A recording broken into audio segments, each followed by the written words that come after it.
For us, we focus on digital securities ecosystem because there's $80 trillion in global equities that are already being placed on the blockchain, and then 10 trillion of which will become digital securities by the end of 2021. So we want to bring the old world into our new world, and that's the role we're going to play for mass adoption. Get the big boys on board.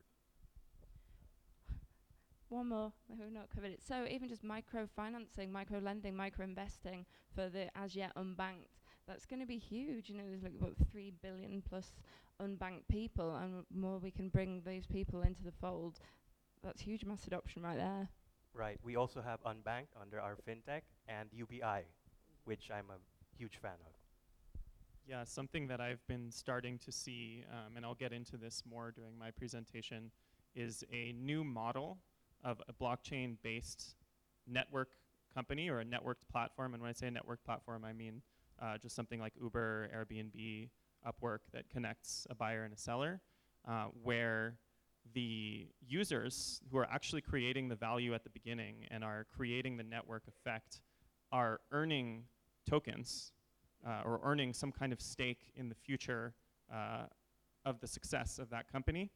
And as we go into an age where unskilled labor is more and more being automated, and we're faced with a potential scenario where we have hundreds of millions or billions of unemployed people, I think these blockchain-based UBI solutions or universal basic income solutions are really interesting. And I think this new type of enterprise, which can be an Uber killer or an Airbnb killer, that basically gives back the value that the enterprise is creating to the users that are creating it, is really, for me, one of the reasons that I'm so passionate about blockchain technology, and one of the things that it can really bring a positive impact to the world. And do any of you want to speak to UBI or? Yeah, so I was recently at Draper University, and during our program, Tim invited 10 different UBI projects, and this is like his new pet project. I was like thinking, why would this billionaire investor bring in UBI projects for social impact, helping people? And then I realized suddenly, ding, it's not only helping people, but it has one of the most most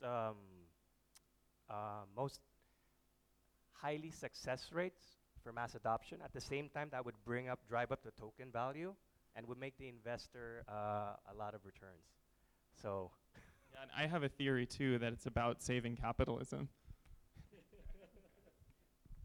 There's a lot of billionaires and venture capitalists talking about UBI. They're the first people I've heard it from, was VCs actually.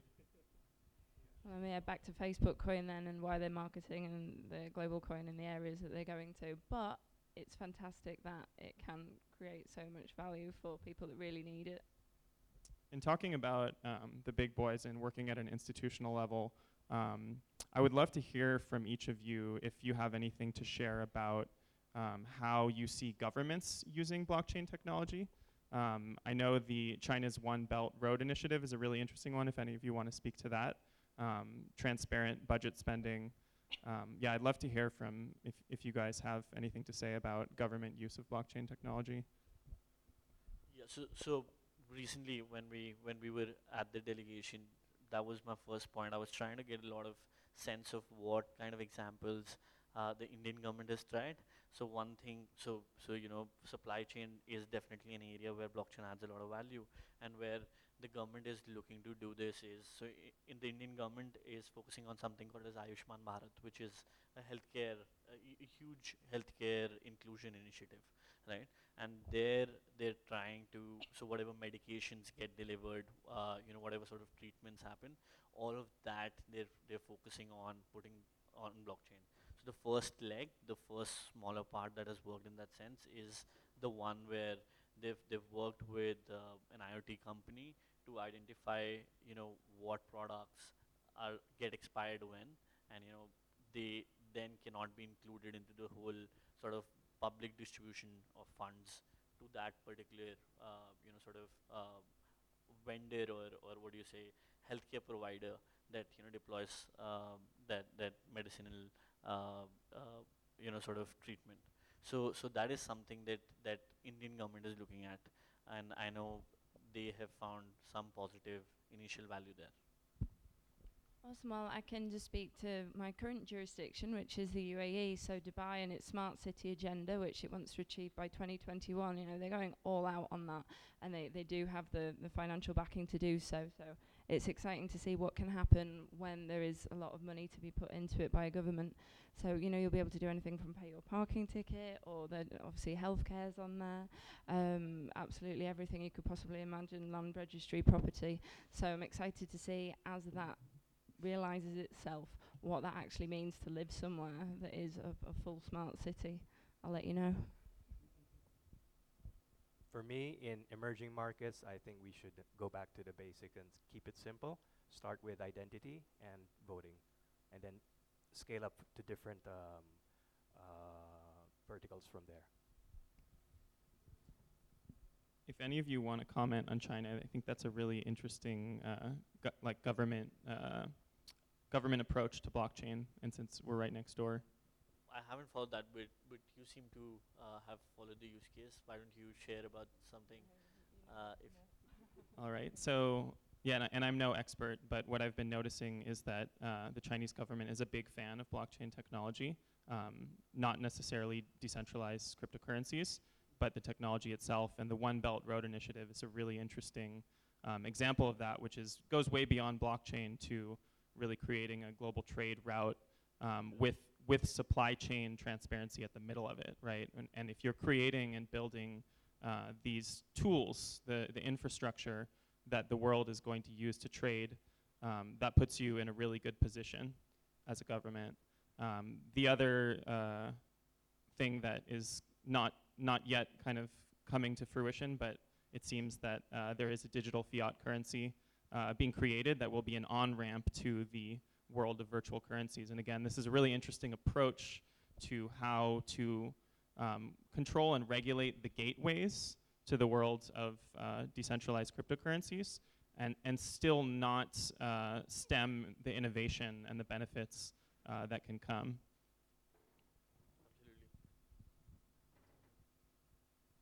Do you guys see any other interesting government approaches to blockchain technology? You mentioned the UAE.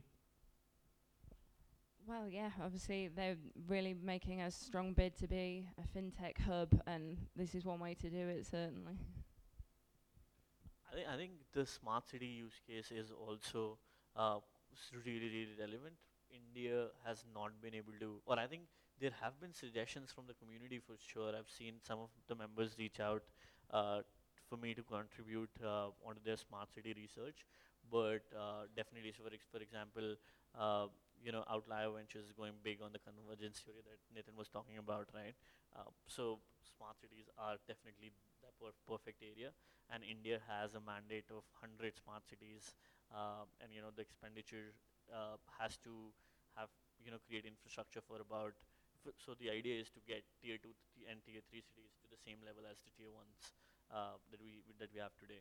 So I think there will be a lot of use cases that will come up, specifically distribution of public sort of funds, but it hasn't yet picked up here uh, for one. And the other thing was about the Dubai smart cities. One thing that was something that was used for was anonymous tipping. So anything that was of a negative nature, you could actually tip it, and that could actually get you a reward on tokens. Right? That was something that I saw was an experiment with the Dubai smart city, and that I think was being led by consensus at that point in time. Yeah. All right, so we're getting towards the end of the panel. I have a really interesting open-ended question, and please have fun with this. So open source software protocols are not very new, but they are new in the combination with public blockchain networks, I think. And there's a stack that's like a social and a technology stack that I believe is enabling some really interesting things, and we can get into the future of work here as well if you want. But what do you see as kind of looking into the future, the possibilities where we have one layer, which is the open source protocol, one layer, which is the blockchain network, and then we can create on top of that governance layers, distributed autonomous organizations, etc. What does that unlock that we had never had access to before as a species? So I think what that could mean is for all these networks, very different, right? So whatever the goals for let's say for 1,000 people network mean important to me, that with the right governance mechanism can be really efficient in that particular area, right? And when we talk about a lot of these different networks, different currencies, what I see is, you know, it definitely ends up adding value and then converging into one supreme sort of store of value or medium of exchange. But all of this enables, so for me, again, back to the gig economy thing, I would like to see how this evolves to open enterprises, right? what how that happens when, at that kind of scale, you're looking at innovation being as sort of friendly in the enterprise environments as it is in the startup early stage environments, right? So something like that is definitely expected to happen with these different layers coming together, right? Having said that, we're still getting accustomed to these different governance mechanisms, still trying to figure out how that would translate, because in a lot of places you don't have direct digital mapping to a lot of reactions, right? So something that I was again looking at is, in what sort of areas do you can you apply use of gig economy sort of things. So that was micro work software development really easy. But then when real stuff gets in, how do you map that?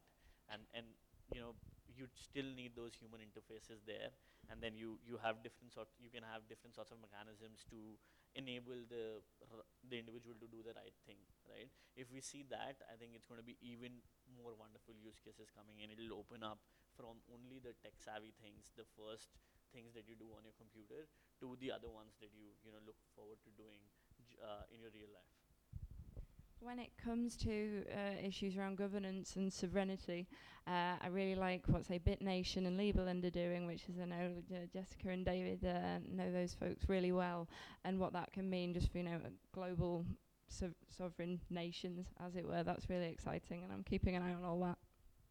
Absolutely, absolutely, and I was there was a lot of companies that got backed by Tim that was fundamentally trying to question if borderless global sort of one global government is possible. That was also one of my hackathon projects. So how Draper University has the hackathon, and there we pitched one global government, and that sort of evolved to these guys building my at that point in time sort of colleagues with the hackathon. They sort of gotten to the point where they start building special crypto zones, right? So Jonathan and these guys have one special crypto zone. It's an economic zone with accepting crypto currencies as mechanisms and creating ways for taxation, creating ways for different sort of funds to revolve around building that particular ecosystem, and then having co-working spaces integrated into it, sort of building the whole environment up, right? And now this in sort of areas which can be right now in different countries but still integrated to one sort of rules of a global world makes a lot of sense, and I think that'll be interesting to see. Right. So for me, blockchain, right now we're in the early days. It's like 1996 of the internet boom. A lot of this is trial and error, and according to Vitalik, which I agree, 97 to 98% fail. Also, CZ said that we are in the beginning of the beginning, even though blockchain is already 10 years old. I totally agree. I could see that. I mean, transactions per second, we're still at 20 for Ethereum, 7 for Bitcoin, although there's going to be a lot of layer 2 protocols that are helping it out. And then there's so many new businesses that would come out in blockchain that we don't even know as humans yet. Like, for example, in digital securities, when that goes mainstream, there's going to be 24/7 trading, just like crypto. There's going to be fractionalization of assets. So imagine owning the Empire State Building for $100 and you could own part of it. And then next would also be like bundling, unbundling, which would be my favorite feature of digital securities. So example, you could long Manhattan, short Long Island. Then at the same time, okay, so when you buy a stock of Apple right now, you're stuck with one stock for all their product line. In the future, there's going to be like a token for MacBook, a token for iPhone. So you could short the MacBook and you could long the iPhone or do whatever you want. And there's going to be new bundles that are be coming out, like let's say a gadget fund. So you got, let's say Microsoft Surface plus a Razer mouse plus something, all in one bundle. So these new kinds of businesses are still not there. And this is like one of the things that are coming in the near future. But in the future, there are going to be so many different things that we haven't even seen and that we can only dream about. Yeah, so I sometimes tell people a blockchain is like a 22nd century technology that just got dropped on the humans, and we don't really know what to do with it. We don't really know what is going to happen with it, but really the possibilities are endless, and I hope that this panel impressed that upon all of you today. So thank you, each of you, for sharing, and look forward to the rest of the conference. Thank you. Thank you.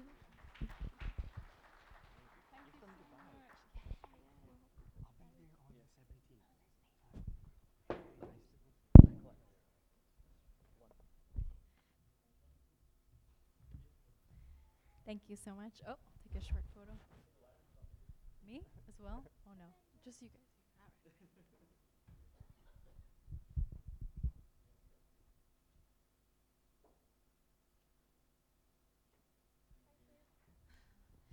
right. Okay, if we can give one more round of applause for David, Anderson, Anna, and Akshay.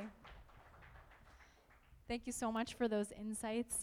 Hopefully you heard some things that were new, and please do take advantage of these guys being here, having flown all the way. And I can tell you, between Anderson, David, Anna, just tapping inside their brains for a minute, even asking them unrelated questions, just the way that they think and how they solve problems. So take full advantage. And luckily now we do have an opportunity for that, because I know you've been sitting so patiently. So we'll take a break. We're going to take a short tea break.